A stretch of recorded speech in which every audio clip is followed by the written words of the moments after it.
Hello children, आज हम अपने सब्जेक्ट का नया चैप्टर देखेंगे। Chapter number 2, what is around us. तो इस चैप्टर में हमें देखना है कि जैसे कि चैप्टर के नेम से ही हमें पता चलता है कि व्हाट इज अराउंड अस, कि हमारे आजू बाजू जो ये जहाँ हम सरवाइव कर रहे हैं वहाँ क्या है।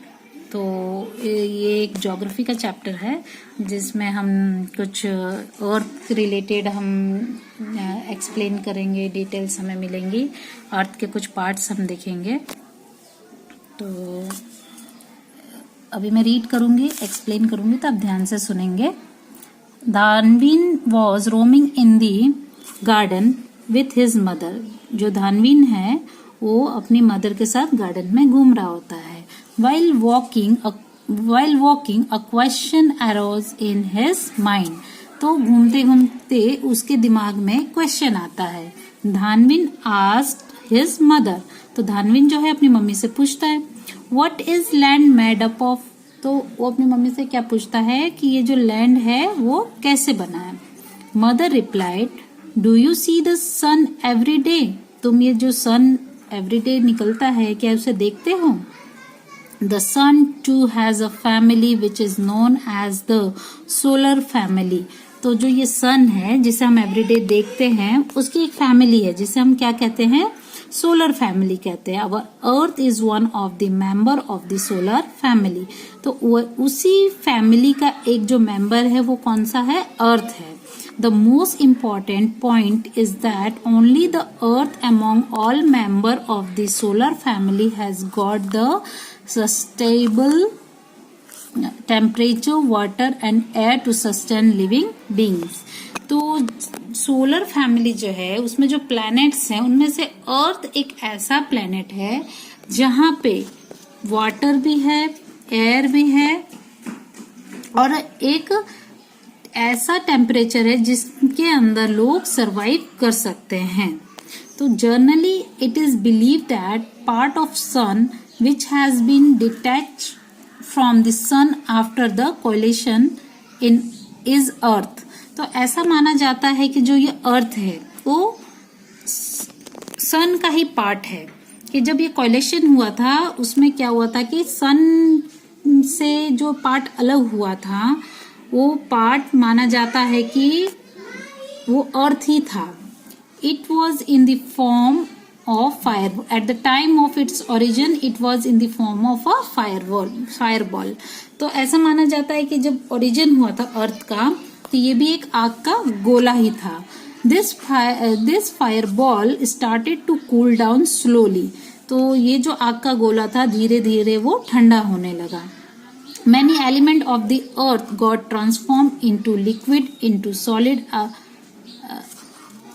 into liquid and further into solid form. During this process, the element which got transformed into solid are known as lithosphere. तो इस आग, ये जब आग का गोला ठंडा होने लगा तो इसके जो एलिमेंट्स थे, कुछ एलिमेंट्स तो सॉलिड फॉर्म में ही कन्वर्ट होके रह गए धीरे धीरे ठंडे हो गए, और कुछ एलिमेंट्स किस में कन्वर्ट हो गए, लिक्विड फॉर्म में। तो जो एलिमेंट कन्वर्ट होके सॉलिड फॉर्म में रहे उसे क्या कहा जाता है, lithosphere. The element which got transferred into liquid are known as hydrosphere. और जो लिक्विड में, जो एलिमेंट लिक्विड फॉर्म में कन्वर्ट हो गए उसे हाइड्रोस्फीयर कहा जाता है। The element which transformed into gases came to be known as the atmosphere. और जो एलिमेंट एयर में चेंज हो गए, लिक्विड और सॉलिड का हमने देख लिया, जहां लिक्विड में जो एलिमेंट चेंज हुए उन पार्ट्स को कहा गया लिथोस्फीयर, जो सॉलिड में जो चेंज उनको कहा गया लिथोस्फीयर, और जो लिक्विड में चेंज हुए उन्हें कहा गया हाइड्रोस्फीयर। बट जो एलिमेंट एयर में चेंज हो गए उन्हें कहा गया atmosphere. Above all the living world which developed due to land, water and air came to be known as biosphere.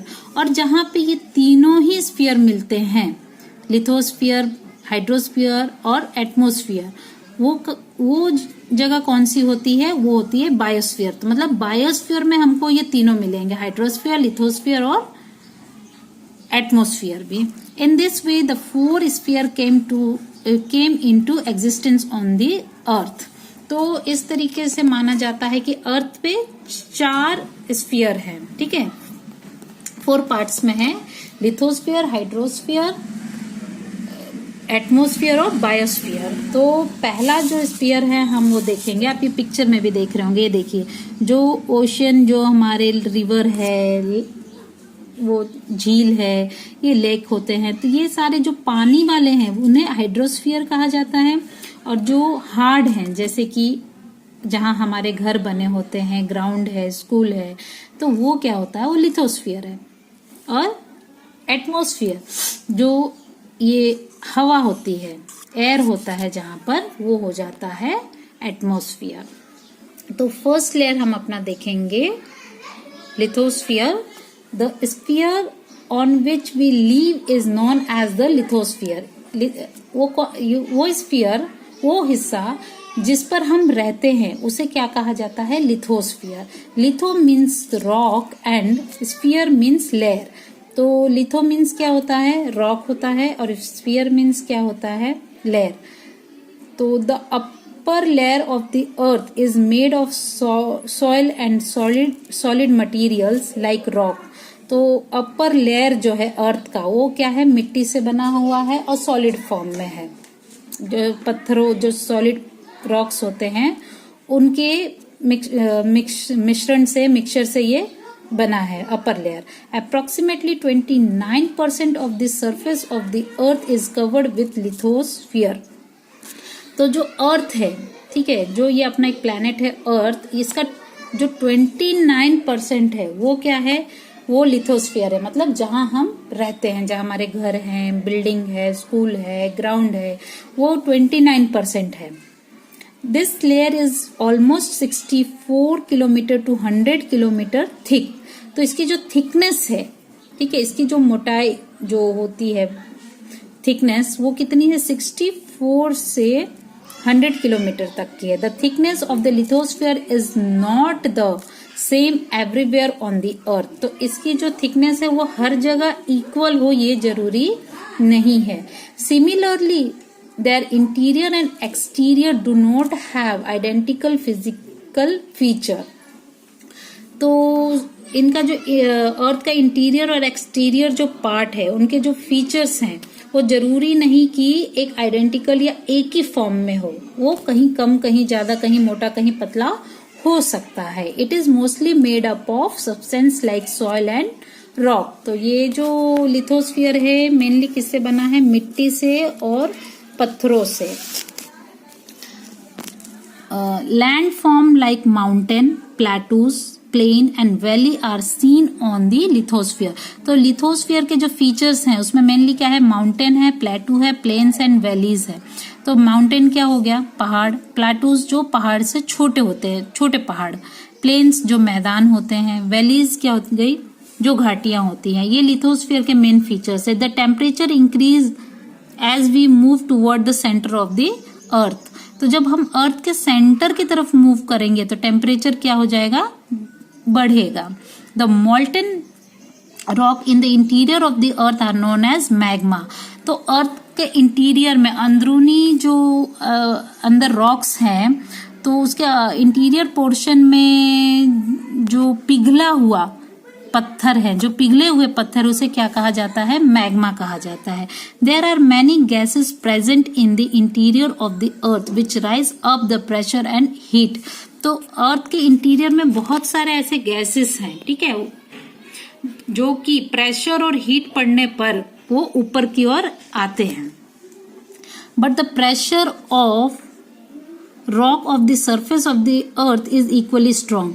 But जो रॉक का भी जो प्रेशर है सरफेस पर, अर्थ के सतह पर, वो भी बरकरार है, वो भी स्ट्रॉन्ग है।